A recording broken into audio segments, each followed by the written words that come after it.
go. Ta-da! Hello, everybody.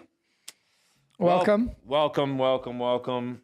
To what? What are we welcoming you to? Here I am on a red couch, and we're going to talk about theology. I love it. And an ugly, uncomfortable red couch.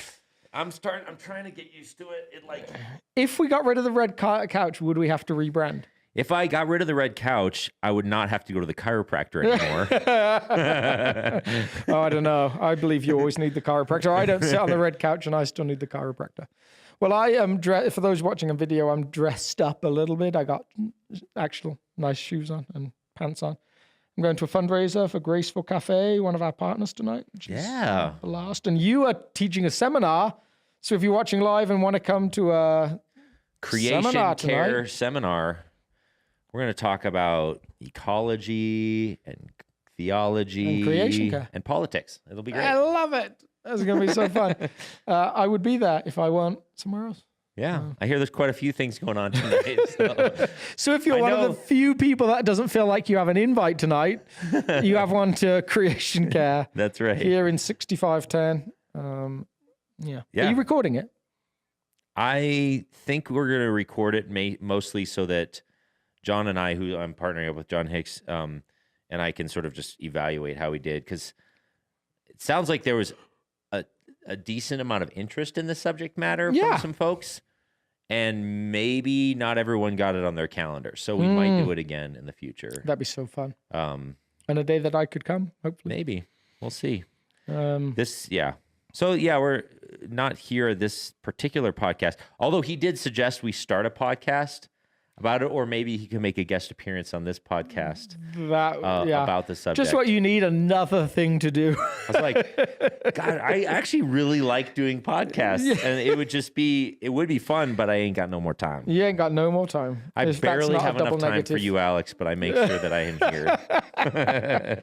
Well, I appreciate that, and all the extensive prep we both put into this podcast makes it all run smoothly. We were up at 4 a.m. this morning, frantically studying and prepping for this time. So we start a new series this Sunday. We obviously Resurrection Sunday was a week and a half ago. This Sunday at South, new series. We begin Eastertide, this movement that leads us through to Pentecost in the church calendar. If you're unfamiliar, church calendar put together by people way smarter than any of us in this room that recognized life has this flow to it, this seasonalness to it, and the church life of learning is no different. So Eastertide happens, Easter happens, it's followed by Eastertide all the way through to Pentecost and then into normal time.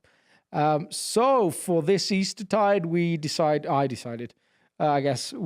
can take the blame. It's in the job description. It's in the job description. We were going to look at relationships, specifically of the romantic kind.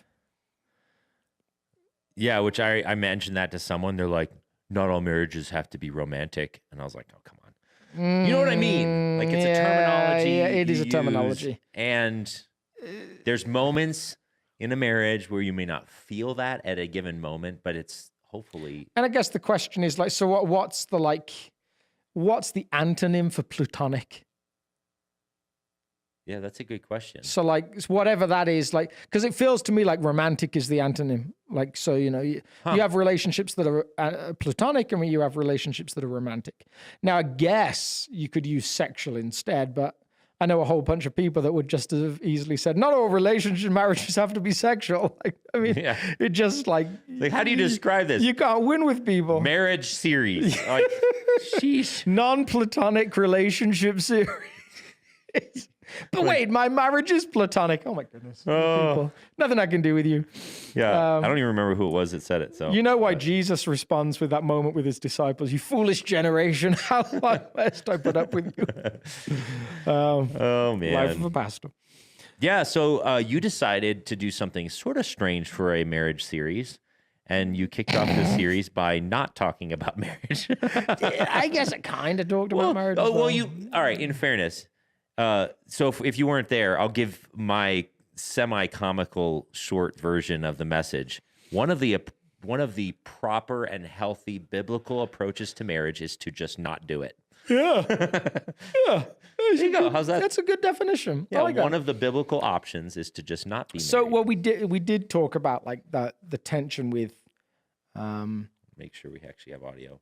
Yeah, we do. Go. Carry I on. love it. We did talk about the tension that's created by both Jesus and Paul around marriage, that there's not really a society that says don't get married in that ancient Near East world. Now, there are places where like you might see people, they might go into like, in some cultures, you might be a temple virgin or something like that. There was like a place for making some kind of celibate life decision, but it was very, very rare. It certainly wasn't a general move that people would make. So you can look at Jesus' world and say, if you are of a certain age and not married, something's probably gone wrong with the system. Yes. Like something's like there's been like in modern sense, a failure to launch or whatever, and there was a fairly big age gap. So guys would apprentice as a career with their father or someone in the family. They would maybe go into the priesthood or something like that. And they would get married maybe around late 20s, early 30s. Women would get married mid to late teens. So it would be a woman marrying a guy who was somewhat at least established. And there's still a connection to the father's house and all those different things. And the bait of. Yeah. But not a lot of like, I just decided marriage wasn't the pathway for me. Because why would you do that? I mean, like... Well, because they didn't have dating apps, obviously. Yeah, if only... Like, how do they meet people? Tumblr in the first century. How do they... Tumblr, is that a thing? Tumblr, is that a dating app? Yeah, loosely. Yeah, it's like Tumblr. kind of like... Isn't it? No, Tumblr was the blog post. What am I thinking of? We're such pros at this dating app clearly, situation. this we is what don't happens even when know you the get name. married in 2000. Give us a name of a dating app. I don't even know of Isn't one. Tumblr a dating app? I thought it was a blogging app. Okay, what am I thinking of then? What's the dating app? The famous one? Yeah. Tumblr is Tumblr's definitely that. What's the one where you get to swipe left or right? I don't know. We suddenly feel very out of touch with culture. We definitely need to, well, maybe it's a good thing that you and I don't know how to use dating apps. Yeah, considering we were already established in our marriages prior to dating apps even being in a thing. Yeah, Tinder. That's the one I'm thinking of. That's close to Tumblr. There you go. Anyway, I had a friend who was in a relationship who had Tinder, and he said, "Oh yeah, it's just for making friends." I'm like, "Yeah, that's what they all say." But the what? So if you chose if you were single, if you were celibate in that world, there wasn't really. It wasn't like you would say, "Oh, I'm going to do that so I can spend more time with your friends or with my friends," because relationships often like clan-based. People were all married, so it was all married couples. There wasn't the kind of options that we might be presented with today. Interestingly, and I was intrigued by this, I didn't really know how to talk about it. In terms of pure happiness, I read last week, men that get married are happier and women that get married are less happy. I wonder if that's a generational thing, though. I could see that, yeah. Also, I heard this. This is one of those statistics that you kind of like see like on a YouTube video or something. You're like, there might be a 5% chance that the statistic is accurate. Anyway, but I heard statistics on statistics. The statistic that I heard was that somewhere between 70 to 80% of all divorces are initiated by the woman in our day and age. Wow. That's interesting. Yeah. I don't know how that fits with our conversation yet. Yeah. But you go. That's quite there's a potentially unreliable statistic for you. So the theory behind like why women were less happy when they got married was for men, that happiness usually comes in marriage because they become more risk averse and they work harder because they've got people to support, so they make more money. And because of those two factors, they live longer. So that was the general like understanding of the data for men. The possibility is that women are less happy is because most men are just like children in bigger bodies. So I think like when I know some of the guys I know, I'm like, yeah, if a woman ended up married to you, she probably would be less happy. Because you basically come home from work and you start playing computer games and you do that all evening and that's your contribution to family life and that's it. So I could see that a little bit. Like I could see the lack of like growing up in a whole generation of men maybe is as a little bit of that. But regardless, the choice now of like, am I going to be happy if I get married? That wasn't really the processing as I would understand it in the first century. It's not people looking at like the happiness quotient and trying to make a decision based on like, what's the best possibility for me? Women who didn't have parents who were still alive, who weren't married, had no opportunity to make an income in any way that was healthy. And so they had to get married. And men wanted children so their family legacy could continue. Why would you not get married? There was no option for that. Yeah. And so then Jesus wanders into the scene and says, you might want to think about not getting married. Yeah, which was mind-blowing. So it's in the context of this passage, right, that we're 19? Yep. Is that 19:1. correct? Oh, shoot. What did you do? Well, we're still there in the bottom corner, but I forgot to do this little fancy trickery where I go, boom. There you go. All right, so Jesus is being asked by the Pharisees about the subject of divorce. And then... those Pharisees with their questions. Yeah. And it's pretty clear. Like, what was the section specifically you were talking about where... So as it gets... The disciples come back with a statement after he paints a picture of the permanence of marriage, which was new information as well.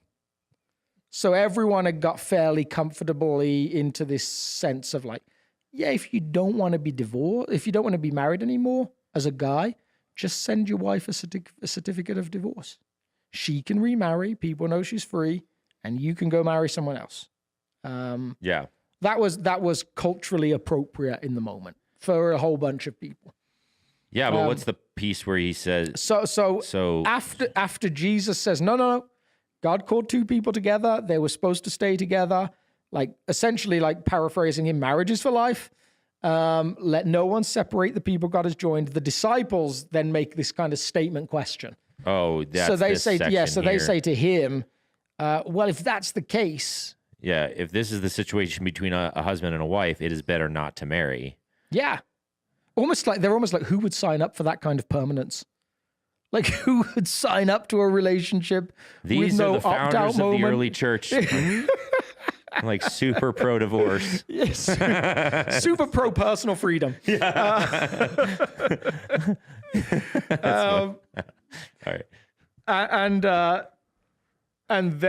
so then Jesus in the aftermath says, not everyone can accept this. Now, this passage is a little bit controversial because you have to decide what Jesus is talking about. So if Jesus is talking about the Pharisees' question still, then you read it as, yeah, marriage is just really, really hard. And not everyone can accept that you shouldn't get divorced or you shouldn't break up a marriage or you shouldn't do ... Yeah, this section here. Yeah. Not exactly. everyone can accept this word. So the question is like, what's this word talking about? Is it talking about what he said? Or what the disciples have said? Okay, and what's your conclusion on that? What did you decide? Well, I decided it was what the disciples had said, which is the way I guess it reads most obviously to me, at least. But I mean, you could easily dig up a 50-50 split on this. But and in some ways, it doesn't change like the permanence of marriage aspect, but it does change the value of singleness. So like where my reading makes more sense is in verse 12, because he then goes on to talk about for there were eunuchs that were born that way, there were eunuchs that have been made eunuchs by others. Have you got the Message version of that? I think I do. Let me check.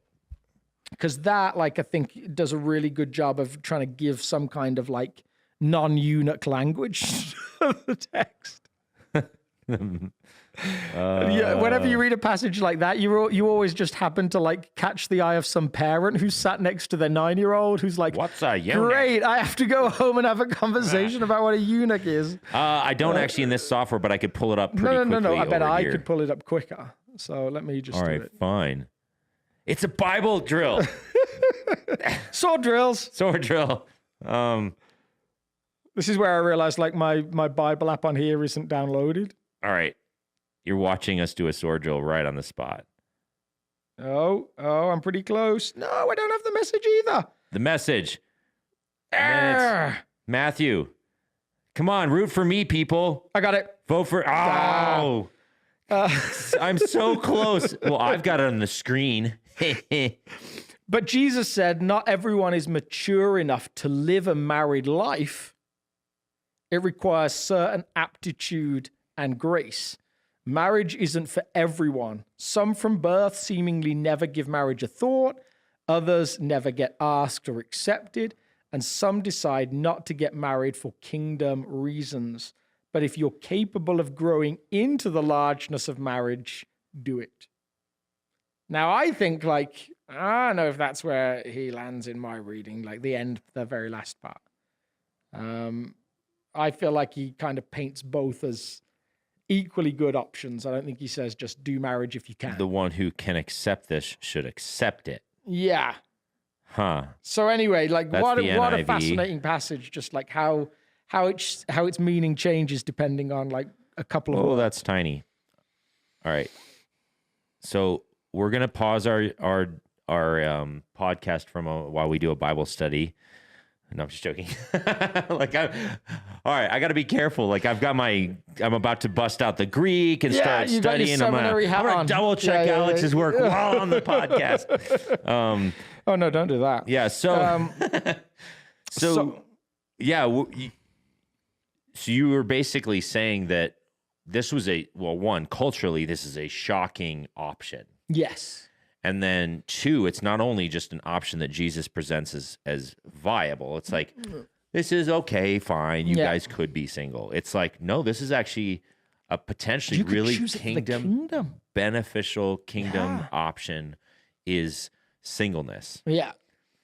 Okay. So, and where a New Testament scholar would have a field day with this, especially like someone from the Jesus Seminar movement, which was a very liberal movement that kind of tried to reduce down everything in the Gospels to things they actually believe Jesus would have said. And of course, fascinatingly, he said all the things that they thought he could possibly have said, which you could never quite figure out, like the chicken and the egg of that. But there'd be some people that would say, well, clearly this is written back in because it's very much a church teaching, not an original Jesus teaching. And certainly Paul pushes far more deeply into the benefits of not being married than just this little clip of Jesus here. Yeah, so then you which get is to that other 1 text, Corinthians right? 7, and then suddenly you're in territory where, no, he's not even just saying this is a possibility. He's very decidedly actively recommending it. Yeah. So that's when we've got this one here. Now to the unmarried and to the widows, I say it is good for them to stay unmarried. Ooh, shocking. Yeah. So he takes that maybe seed. Sorry, I got to shut my little Greek lexicon here. So he may take that seed that Jesus plants there, and he expands it and he makes it real explicit. Yeah.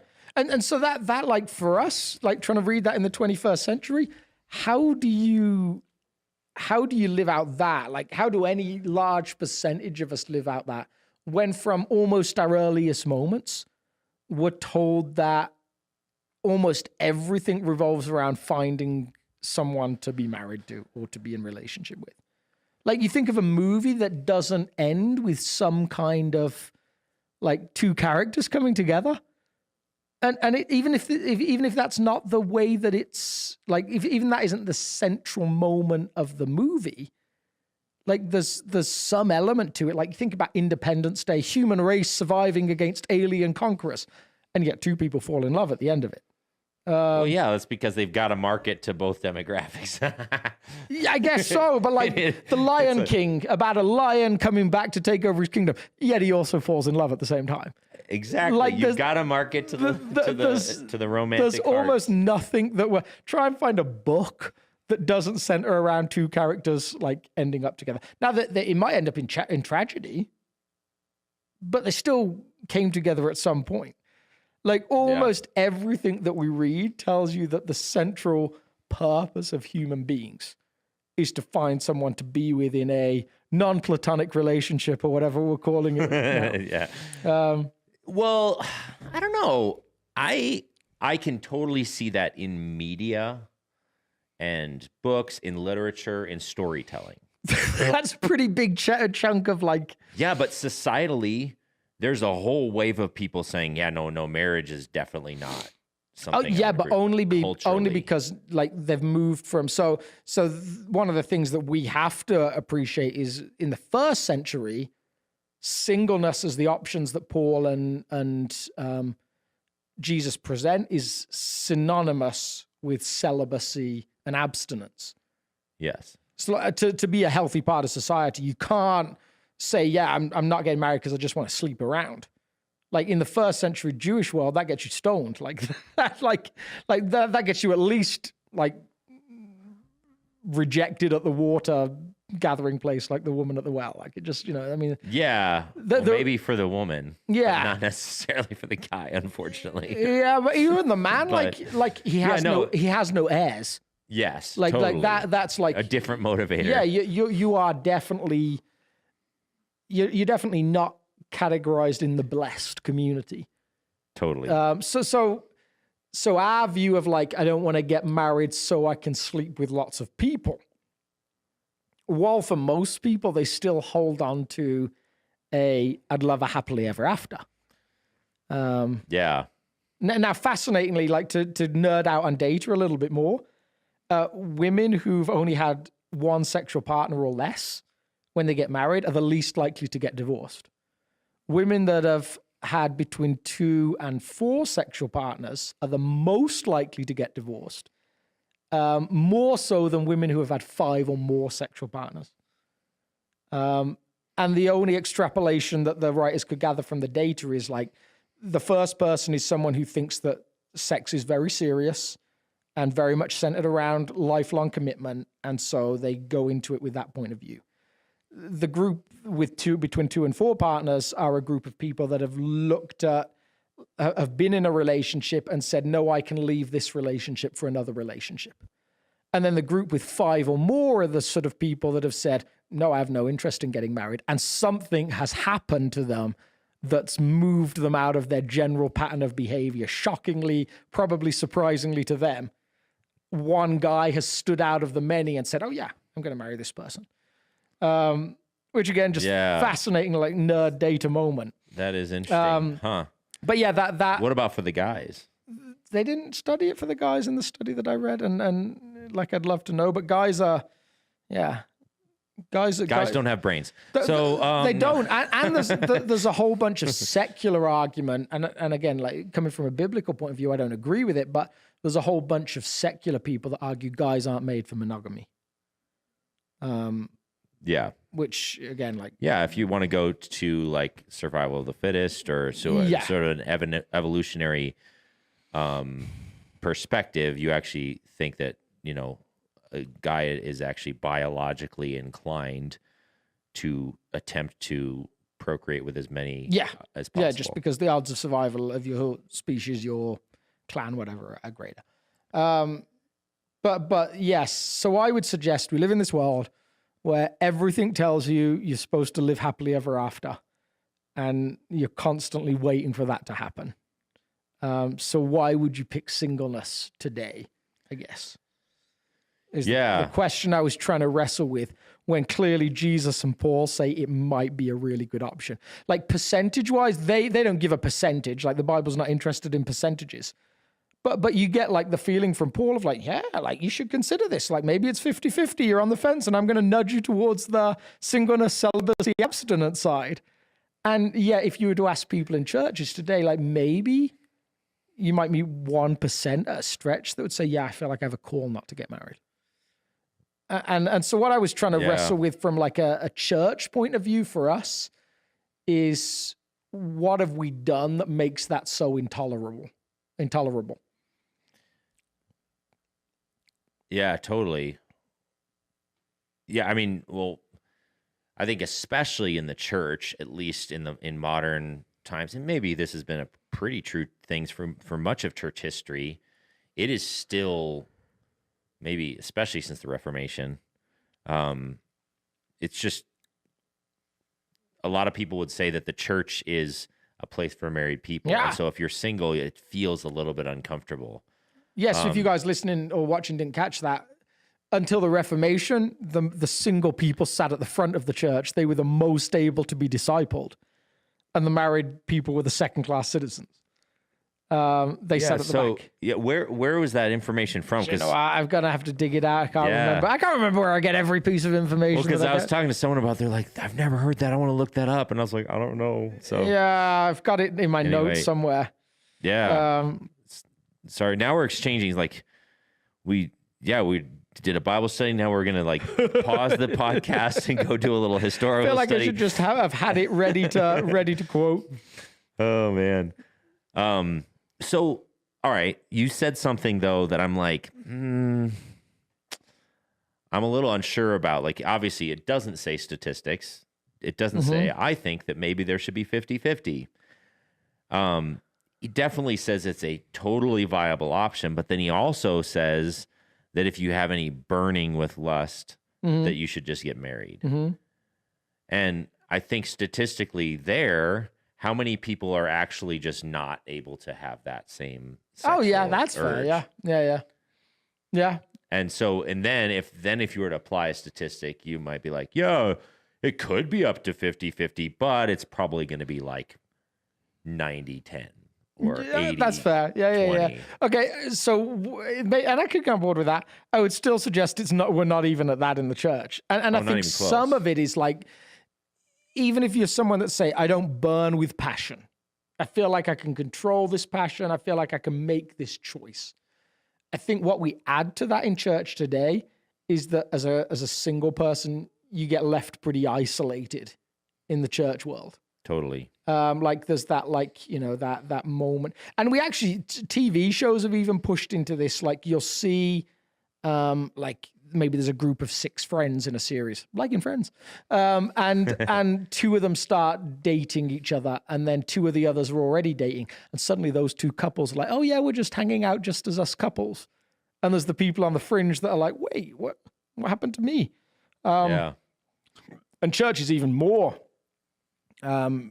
guilty of that. I think we just find ourselves like draws to like, and including a single person in like as a third wheel or a fifth wheel or however we might characterize it is pretty difficult for us to do. So then, one of the reasons why someone would choose to be single is to be focused on the kingdom. And so how do we reacquire? Because a lot of people who they just find themselves single. It's not a choice. Yeah. But they're single and they're follower of Jesus. How would you recommend they navigate this decision-making process? And then if they decide, okay, maybe not forever, or maybe yes, forever, I'm going to make the decision that right now I'm single and I'm going to lean into this invitation that Jesus and Paul have made to be about the kingdom. What does that actually look like for that person? Are they just the top volunteers at the church? That's a great question. I love that question. Do we take advantage of them because they have more time on their hands? Yeah. Because I've heard some single folks complain about that kind of attitude. And man, see, I never get those kind of complaints. People bring the complaints to you. I think we should problem solve that a little bit. I think we need to get a single person in here to answer this question, because I don't feel like we're qualified to answer. But I think there's other tensions involved in this. There is definitely some other tensions involved in it. I think that there is. You're right. We can certainly go down those routes, and then we almost like. So first, I think we have to stop treating people that are single with the suspicion of, oh, what, could you just not find anyone? Did the right person ever come up? Like that's definitely in our language, that kind of assumption behind it. So however you normalize it, like it has to be normalized if it's ever going to have people say, no, I can opt into that. Totally. And you have to find ways to make community about more than relationships. And that's always the tension with doing something like a relationship series. When we were doing this, like part of my feeling was, well, we almost don't talk about marriage because we're embarrassed for the single people in the room. And we've done series, like we did a series, like, was it last year, the year before, on friendship, because we specifically didn't want to do marriage as a conversation. We've done series on like emotions and relationships and stuff like that. And yet most people are married. The problem is, like, when you guys have been in small groups in the past. I'm in a small group for couples right now. When we get together, we tend to talk about our married lives. And then, especially if we've got kids, we've got four couples in our group. One of them don't have kids, and three of us do. We spend a lot of time with our group revolving around our kids. So we tend to default to like the traditional family unit really easily. Yeah, totally. And our conversation becomes all through the lens of, how do I follow Jesus as a parent? How do I follow Jesus as a married person?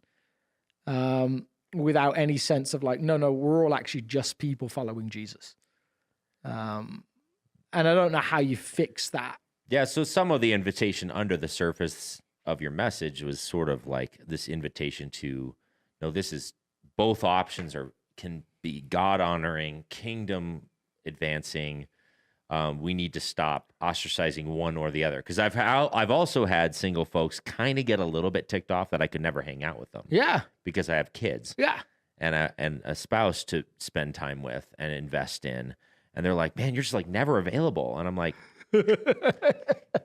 yeah, absolutely. Good for you that you are. Yes. And so there's like this, both sides of this scenario can have a look across to the other side and say, either the one negative response is the grass is always greener. Oh, I'm single and I wish I was married. The grass is always greener. Or I'm married and I wish I was single because I had wanted more time and freedom, me and self. Yeah. Both of those are pretty unhealthy responses, but the other side can be true too. It's like, oh man, I'm glad I don't have to, I'm glad I have all the freedom I want to do it. Yeah, totally. So Paul like seems to push this as an interesting spiritual practice. It's like one of those underrated ones, I would guess. Like he pushes this idea that like contentment in the situation you're in is actually possible. Yes. Like be content where you are. And the best piece of advice I ever had given to me when I was I think I was 19, was desperate to meet someone and had this plan I was going to be married by 22. Why I thought that, I have no idea. Huh. Probably because I was a guy and desperate to have sex. And in a Christian world where he weren't allowed to. And so this friend came along with they were just having their first child or just had their first child. And he looked at me and he was like, Alex, when you're single or while you're single, enjoy being single. And when you're dating, enjoy dating. And when you're engaged, enjoy being engaged. And when you're married, enjoy being married. And when you have kids, enjoy having kids. And I'm like, yeah, that's probably true. But it's hard to get across to someone who wants to be in a different life stage. No, it's okay. And there's this great clip on the show Modern Family where one of the guy characters who's married with 3 kids is asked a question about his friend. And his son says, like, what do you like about the guy? And he's like, well, he's just so free-spirited and he's always traveling here and there and he goes and volunteers in Africa and he rock climbs. And his little son says to him, like, how does he have time for all that? And he says, oh man, he got divorced. Like, yeah, his whole life opened up. He's living the dream. And then realizes his wife's like stood behind him. Yeah. And kind of turns around and is like, I mean, his dream, like, it's not my dream. Like, being married is my dream. That's funny. And it's just that picture of like the grass is greener element. We tend to see parts of other people's life and say, I wish I could have that part, and realize that it's maybe not compatible with the phase of life we're in now, or it comes at a cost, or has a piece missing to it. Like, there is a loneliness to being single that is different to any loneliness you'll experience being married. Yeah. That doesn't mean you can't be lonely and married, but it is different. Totally. Totally. This is going to be really strange, but my middle child has called me twice, so I just want to make sure there's not an emergency. I'm going to call her real quick. Is Never that think okay? of Piper as your middle child. I know, it's so weird. It's a big transition. That's what happens when they get to 9. Hey, welcome to the Red Couch podcast. We're live. Is it an emergency? All right. She's like, no, it's not an emergency. You can hang up with the phone now. All right. Hi, Piper. I'll call you later. Bye. She's like, oh no, I'm sorry.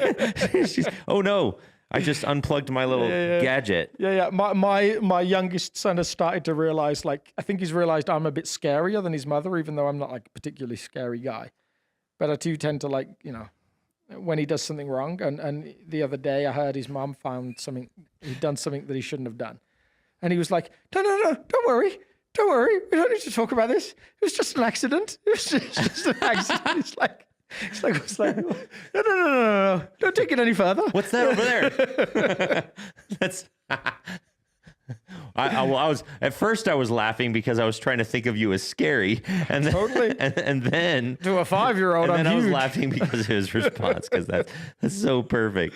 That's so perfect. To an 8-year-old, I'm huge. Yeah, we have some questions this week. Yeah. and we better get to them because we're already 36 minutes in. Are we really? So we have one question here. What are your thoughts on sorry, these are so tiny. I need to zoom in. I'm getting old. All right, so what are your thoughts on if the wife divorces the husband? What if there was a divorce due to an abusive relationship? So, like I said earlier, if this random statistic that I heard is correct, and I suspect it may not be that high, but I suspect, at least in my experience, just knowing a bunch of married folks, it does seem to be that way right now in society, at least in my circles of friends. What I would say is, like, men have this ability that's not a positive thing, to just trundle on causing misery to everyone around them in a selfish way. Do you know what I mean? Like the number of... I can hear my wife saying amen to that. Yeah, like causing misery to everyone. The number of guys I know that just, like, can continue on, like, this, like, just completely selfish orientation and be just content to let everyone else suffer around them is startlingly high. Whereas women just don't seem to do that to the same degree. Now, it's fascinating that, like, C.S. Lewis actually talks about this in the way that a guy who was single at the time can probably talk about it. What he would say is this, that men think of, when you say to a man, don't be selfish, he means, like, don't cause trouble for other people. When you say to a woman, don't be selfish, she means I need to do things for other people. So, like, a woman trying not to be selfish will potter around people and try and fix things, potentially. And so what C.S. Lewis would say is, like, a really unselfish woman can cause more emotional distress than anything but the most selfish man. Wow. Now, like, okay, he's getting away with a lot as a single guy then, and he wrote that in the 50s when he wrote Screw Tape Letters. But there is that what it was in? Yeah, that was what it was in. So like, but there is some truth to the idea that, like, women think of serving others as the opposite of selfishness, and men think of leaving other people alone, not causing trouble, as the opposite of selfishness. So, like, wow, that's like, super interesting. So a guy can just get on with his own stuff and think, I'm not being particularly selfish because I'm not causing any problems. Whereas a woman looks at the situation and is like, wait a second, you're not doing anything to help me with all the things that I am trying to get done and all the weight that I feel like I hold. Super selfish, yeah. And she so, thinks he's being selfish. He thinks he's being yeah. unselfish. And all so at I the same think there's time. some patterns where the guy can go on. And I hear this. I had a guy who pastored the church down the road from me in Detroit who nearly ended up getting divorced because his wife asked him to sit down with her and talk about their marriage. And she said, would you rate our marriage between 1 and 10? And he was like, yeah, like 9.5. And she was like, I'd give us a 0. And he was like, what? Like everything's going great. And she's like, well, yeah, you go off to work and you work 60, 70 hours and you come home and like, I just do everything here and no one sees me and I'm invisible and all these different things. And yeah, I just feel like I'm getting left behind as you plant mega church. And this church was at 10,000 people by this point. And so they agreed to like, she said, I just feel like I just don't get anything done. I'm just so unproductive. I'm just existing. And so they agreed to go on a date and like talk about it and stuff. Mm-hmm. And so they sat down and she's pouring out all these emotions and all these feelings and stuff. And then she says, I've got to go to the bathroom. And he writes her a note while she's in the bathroom.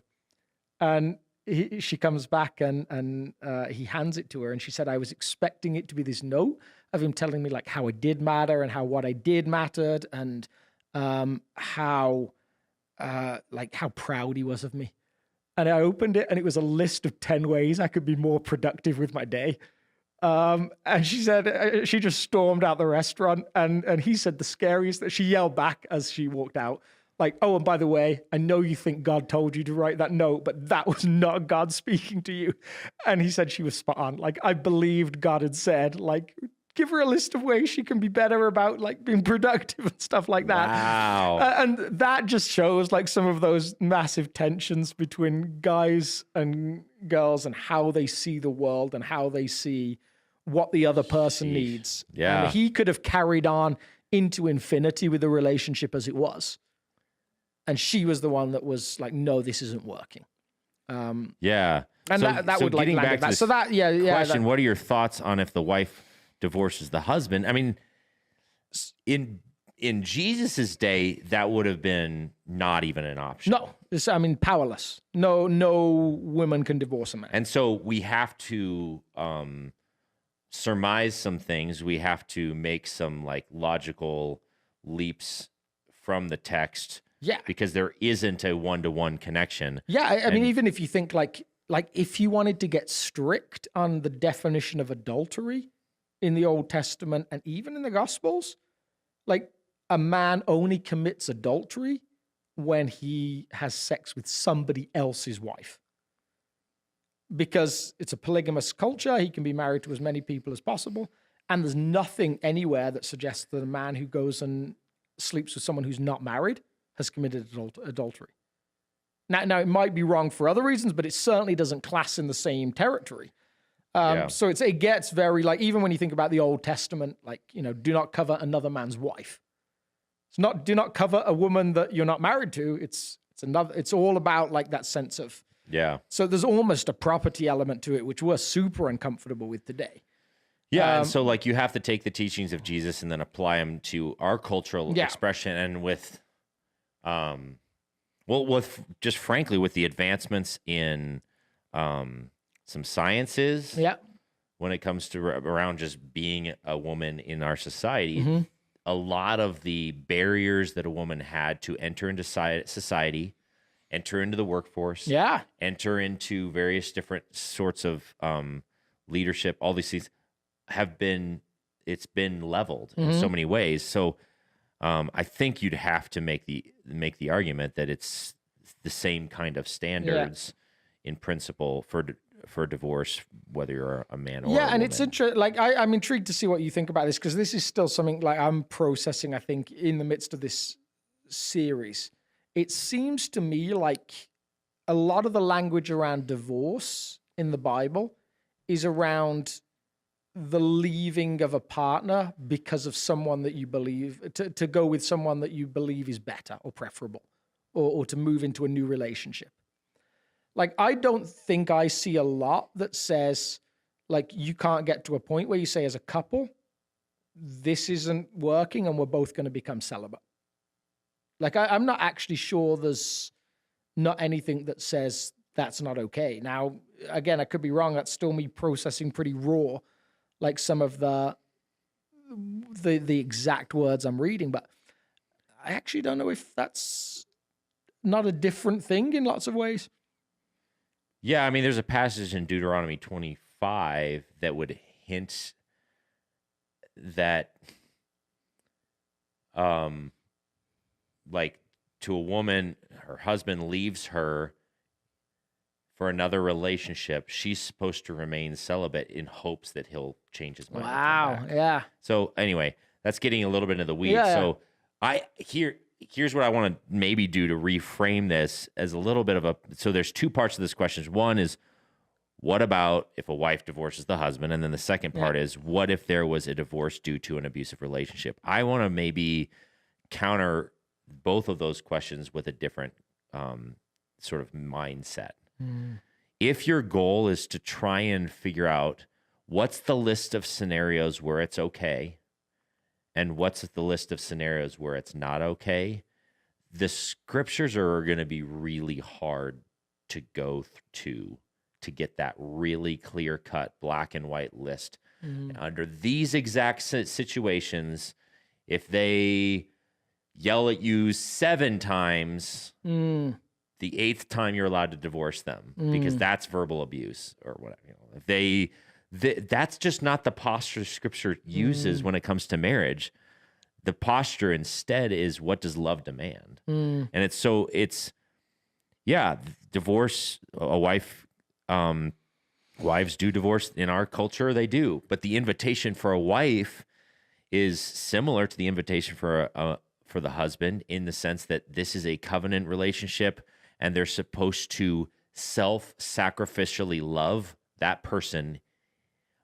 And the posture initially is to do it self-sacrificially. Okay, I'm going to push back on that a second, because you do this to me all the time. Now I get to do it to you for the first time. So in the passage we just read, Jesus says, anyone who divorces his wife, except for sexual immorality. And so he gives a list. It's just really short. Like, why can't he add, like, for an abusive relationship? Like, why can't he, like, add some stuff that in our modern society we would want him to add and say, no, surely, Jesus, you don't want people to stay in these terms. Like he gives a list. Why isn't the list more extensive? Well, for the same reason that, like, laws around polygamy are really wacky in the Bible, because God doesn't tend to offer scriptural command. Like, there's very little that's like super black and white when it comes to the law, because over and over and over again, it's like God's trying to find the best possible thing to advance his kingdom and cultivate human thriving. So what is it about sexual immorality that makes it different then? It's one of the most painful and destructive things to a relationship. I could see that. It's supposed to be this sacred trust environment. So when in Genesis, when God creates male and female and they're naked and unashamed, that's not just bodies. That's like this emotional, relational language of them saying, you see me, all of me, all of the brokenness, all of the weakness, all of the sadness in my broken soul, and you choose to love me. I'm naked and unashamed in your presence. And when someone commits adultery in that situation, it's like saying all of that is useless to me. It's one of the most damaging relational things that can happen to a relationship. And so I think that because of, as Jesus says, their hardness of heart, and because this was happening for some reason, it also says, Paul also says elsewhere, like, if you can stand staying, stay. Yeah. So it's not saying if they commit to adultery, you have to divorce them. It's just an acknowledgement that as a human, your soul's been shattered by the decisions of this person, and there might not be a chance this relationship could ever be fully restored. Yeah. So that's why it's an out. Yeah. Which is why, for the exact same reason, second part of the question, what about an abuse? That this relationship that's supposed to be established on trust, that be if they beat you constantly, it's not exactly in a trusting environment. There may not be a possibility for that relationship to be restored in the case of abuse. Yeah. Because, so yeah, there's my answers to those questions. I love it. Any thoughts on it? Yeah, it's really hard for us to understand. Like, we want Jesus to speak into our 21st century world, and I think he does. But there is also the recognition he's also speaking to the world in front of him in a very direct way. Totally. Like I actually, like, one of my 5-year-old did something wrong that like outside the other day, so I smacked his legs, and I had this moment where I was like, oh my goodness, like, did someone see that? Like, you know, is that like allowed today? I can't remember. Now, of course, like, for millennia, physical discipline has been the way that the world has operated. Some people would argue that it's in the Bible that you have to do it, otherwise you're a bad parent. Totally. Now, as hard as it is for us to understand, there were many cultures where it was a man's job to discipline his wife as well. And like, that to us is like so far out of our mindset. So like there are things today that we, I think, rightly would say were abusive, that another generation would have said, no, that's normal. And so when you're talking about a piece of scripture that is given for all generations at all times, like, that's going to feel like there's got to be bits of that. For that to work, there's got to be times we read it and say, that doesn't really feel like it speaks to our generation. Totally. But it can be hard for us to say, like, so to be okay with that. Yeah. So here, I mean, I just offered a framework for why divorce under the circumstances of adultery and abuse is a viable option and still be within the heart of God, or allowed, or quote unquote. Again, this gets so muddy. Like, interpreting these kinds of things, these texts are so tricky because of the culture, because of all of these things. And the biggest reason why it's hard is because God's heart is so good, so loving, so beautiful, that we have to filter these rules through the love of God. And when you say this is a hard, fast rule, if you break a rule, you're going to hell. What's the alternative? Well, no, actually, God's love is so big that he dies for his enemies. Yeah. And you're like, okay, so it's not a hell or not hell issue. So then what's my barometer? Yeah. And you have to start going into the weeds and the mud of the complexity of broken human relationship, and then say, what does love demand? What does love demand? What does love demand? And I think this is one of those hard things, like pastorally, where I would be honest and say my counseling, like, it kind of pushes up against my scriptural reading. Like, if someone comes to me and says, I'm in an abusive relationship, I'm like, find yourself a safe place. Like, don't stay there. And I'm really comfortable saying that. Like, I say that, I've said that multiple times to people. It's time to rent an apartment. It's time to go to a hotel. It's time to get the police involved. Like, you know, all those different things. And I feel like I can say that and feel like I'm reflecting God's heart. I don't always understand, like, how it fits into passages like this, where I want, if I'm honest, Jesus to say something like, oh, by the way, if he hits you, get out. Like, I want him to say things like that. Totally. And for whatever reason, he doesn't. Well, yeah, and we'll get more into that the next week, which is the week I'm preaching, because I'm going to get into some of those weeds. So maybe we can leave that question there. Because we are approaching an hour and we have one more question. So my promise, maybe, or hope, is that the next week's episode of the Red Couch Theology podcast, we can actually get more into the subject of abuse and, like, this, what about these lines and all that sort of stuff. Yeah. Anyway, so the next question is pretty long. There's all this, like, nonsense about them liking our podcast or something. I don't know. They're probably lying to us. But then the main question is, like, when will God provide me with a Proverbs 31 wife. And so Proverbs 31 is this famous passage of scripture where it outlines like essentially scripture's perfect wife.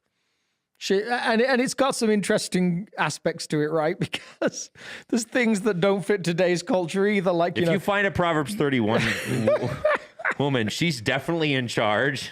Yeah. You should just worship. And she also still knows how to work a loom, which is a rare gift set.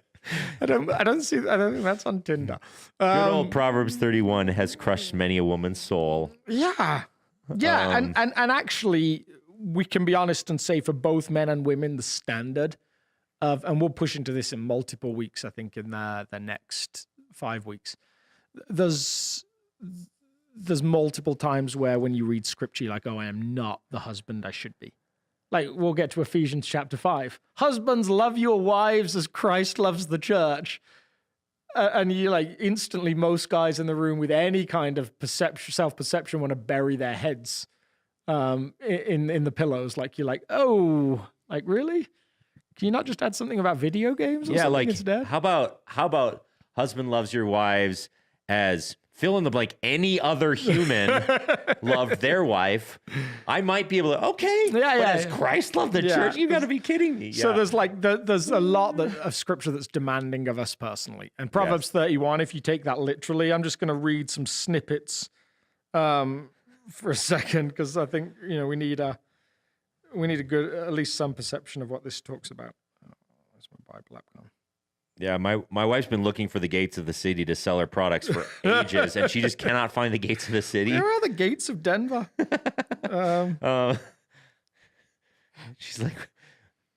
She's weaving our children's clothing together and all these things. A wife of noble character, who can find? So there's maybe the answer to the question. Like, maybe this person doesn't exist. She is worth far more than rubies. Her husband has full confidence in her and lacks nothing of value. She brings him good, not harm, all the days of her life. She selects wool and flax and works with eager hands. Laura's terrible with wool work. Actually, no, she's very good with wool. Not so good with flax. My wife's good with flax, so. Oh, yeah. She is like the merchant ships bringing her food from afar. She gets up while it is still night and provides food for her family and portions for her female servants. She considers a field and buys it. So she's definitely in charge. Out of her earnings, she plants a vineyard. She sets about her work vigorously. Her arms are strong for her tasks. She sees that her trading is profitable, so she's a day trader. Yeah. Yes. And her lamp does not go out at night. In her hand, she holds the distaff and grasps the spindle with her fingers. She opens her arms to the poor and extends her hands to the needy. When it snows, she has no fear for her household. All of them are clothed in scarlet. She makes coverings for her bed. She is clothed in fine linen and purple. Her husband is respected at the city gate, where he takes his seat amongst the elders of the land. She makes linen and garments and sells them and supplies the merchants with sashes. She's clothed with strength and dignity. She can laugh at the days to come. She speaks with wisdom, and faithful instruction is on her tongue. She watches over the affairs of the household and does not eat the bread of idleness. Her children arise and call her blessed. Her husband also, and he praises her. Many women do noble things, but you surpass them all. Yeah, so here my first answer to this question is, if you want a Proverbs 31 woman, step one, make enough money so that she has many servants like this. Yeah. I'm pretty sure my wife might actually be 100% the Proverbs 31 if she had servants to work for her. Yeah, there's this moment in Jane Austen's Pride and Prejudice. They're talking about like what makes a accomplished woman. And between the four people in the room, they come up with a list, and the main character, Elizabeth Bennet, says like, I don't think such a woman exists. Like, I've certainly never met one, and she would be a fearsome creature to behold. Yeah. And this is like the same feeling you have here. You're like, who can do all this stuff? I don't know. I like chuckle because it's like one of the biggest barriers for most women is they just don't have servants. Now there are some things that maybe you'd extrapolate in the 21st century. You'd look at the noble character piece and think about like the value of that. Like she opens her arms to the poor and extends her hands to the needy. Like there's some beautiful elements there. Yeah, totally. And so really like maybe the question could be rephrased for us as a South community of like, I'm looking for someone who's living in the way of Jesus with the heart of Jesus. Totally. Now, but I want to flip this question again. Yeah, I love it. I love it when you do that. I think this is, again, the wrong question. What's the right question? I think maybe a different question is, how do I become the equivalent of the Proverbs 31 man? Because that's the only thing you actually have power for. Yeah. Like, you don't have control of, like, and you can prayerfully seek, and obviously don't choose the wicked woman of Proverbs or any of those sorts of things. That's not what I'm saying. What I'm saying is, like, put the emphasis back on, how do I become the kind of person that someone is looking for, which may be getting a little bit into where you're going this week. It might be. I mean, I would say, I would agree with you. I think a question I would ask is, when it comes down to it and you have to pick, if you have to pick, and this week we'll talk about really the one for you is the one you chose. Yeah. Like there's elements to that like, yeah. How do you know if they're the one? Well, you get married and then they're the one. Yeah. It's kind of like same as being in a church. Like, how do you choose a church? Pick one, stay there. In verse 30, he says, charm is deceptive and beauty is fleeting, but a woman who fears the Lord is to be praised. And if I'm honest, most guys I know, their major interest is in how somebody looks.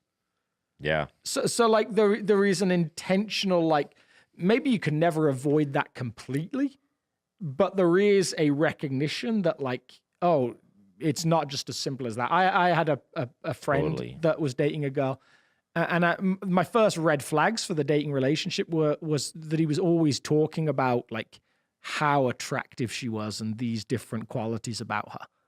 And actually, whenever we got to talking about the rest of her, he didn't seem so keen at all. Huh. Like, it was like, oh, she's kind of this, she's kind of this. Yeah, but she's really good looking. And there's a lot of guys that, like, that's the dream, right? Yeah, I've told guys before, or I've told guys and girls, like, when you're looking for someone, the most important quality is, do they love Jesus more than they ever will love you? And so that's the only safety net. Yeah. Like, if that's there, it's the safety net that will heal so many wounds. And if it's not there, you should be terrified. Yeah. And one of my encouraging signs that, like, I was on the right track with when I met Laura was, I loved so much about her conversation and her heartbeat and how she talked about Jesus, what she was doing, how she talked about reading, how she talked about life. And then I was flying home with a friend after I'd met her, and she kind of had spotted there was this spark. And she kind of looked at me. She was like, oh, Alex, she's really pretty. And I had this moment where I was like, oh, yeah, no, she really is. But it wasn't the driving thing. Yeah. There was a depth to it. So I guess maybe my encouragement to the person that wrote this question is listen to the rest of the series, but also when you meet people, look for depth. Yes. Look beneath the surface. And they are going to need some deeper character to survive you. Mm-hmm. Totally. And vice versa. Yeah. You need a certain kind of character to survive them. And isn't that some of the beauty of, like, developing a marriage that works, is realizing that all the things you realize you have to survive about the person that you're married to, there's just as many things about you that they have to survive. Totally. Absolutely. And we'll get into some of that in the next few weeks. Oh, which yes. is fun. Well, we're over an hour. Oh, man. Good job, us. Yeah, good job, us. Well, we did pause for a Bible study and a historical study. We'll go back and we'll delete the boring sort of start, and we'll come back to, like, Yeah. Well, if you haven't subscribed or liked or commented, we're supposed to say that from time to time. So you know what to do. If you don't, you can Google it. Yes. You should listen to a podcast about how to treat podcasts that you like. Or when to break up with your podcast. Yeah. All